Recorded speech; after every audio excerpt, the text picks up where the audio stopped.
ज्यांच्यामुळे लाखो घराचा उद्धार झाला, दिनदुबळ्यांना जगण्याचा अधिकार मिळाला, दिनदुबळ्यांना जगण्याचा अधिकार मिळाला। कोटी कोटी अभिवादन त्या महान मानवाला, कोटी कोटी अभिवादन त्या महान मानवाला, ज्यांनी संविधान रूपी समतेचा अधिकार दिला, संविधान रूपी समतेचा अधिकार दिला। सूर्याप्रमाणे तेजस्वी व्यासपीठ, चंद्राप्रमाणे शीतल छायाधार परीक्षक आणि चांदण्याप्रमाणे चमचम चमकणारे माझे मित्र मैत्रिणींनो, सर्वांना माझा नमस्कार। आज मी आपल्या समोर ज्ञानाचा यशस्वी तेजस्वी सूर्यदिन, दलितांची कैवारी, शिका, संघटित व्हा आणि संघर्ष करा असा दिव्य संदेश देणारे भारतरत्न डॉक्टर बाबासाहेब आंबेडकर यांची यशोगाथा सांगण्यास मी उभी आहे। त्यांचं पूर्ण नाव भीमराव रामजी आंबेडकर असे होते। त्यांच्या आईचं नाव भीमाबाई व वडिलांचे नाव रामजी व स्वतःच्या पत्नीचे नाव रमाबाई असं होतं। त्यांचा जन्म 14 एप्रिल 1891 रोजी मध्य प्रदेशातील महू या गावी झाला। त्यांनी मोलाचा संदेश दिलेला आहे तरुणांसाठी, त्यांनी मोलाचा संदेश दिलेला आहे तरुणांसाठी।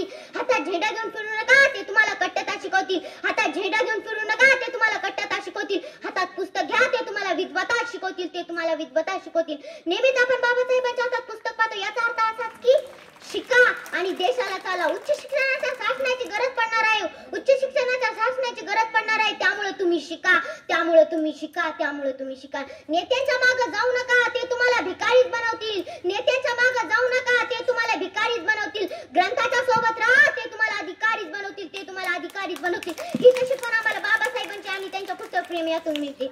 आंबेडकरांचं वाचन किती करायचं, आंबेडकरांचं वाचन किती करायचं याचा विचार करायचा असेल तर लंडन स्कूल ऑफ इकॉनॉमिक्सचा 8 वर्षाचा अभ्यासक्रम त्यांनी अवघ्या 2 वर्ष व 3 महिन्यांमध्ये पूर्ण केला आणि अर्थशास्त्री करणारे ते पीएचडी पहिले भारतीय ठरले। एमए पीएचडी जीएससी यासारख्या त्यांना उच्च पदव्या मिळवल्या आणि अशा या महान मानवाचे पुस्तक प्रेम अविश्वसनीय होते, अविश्वसनीय होते।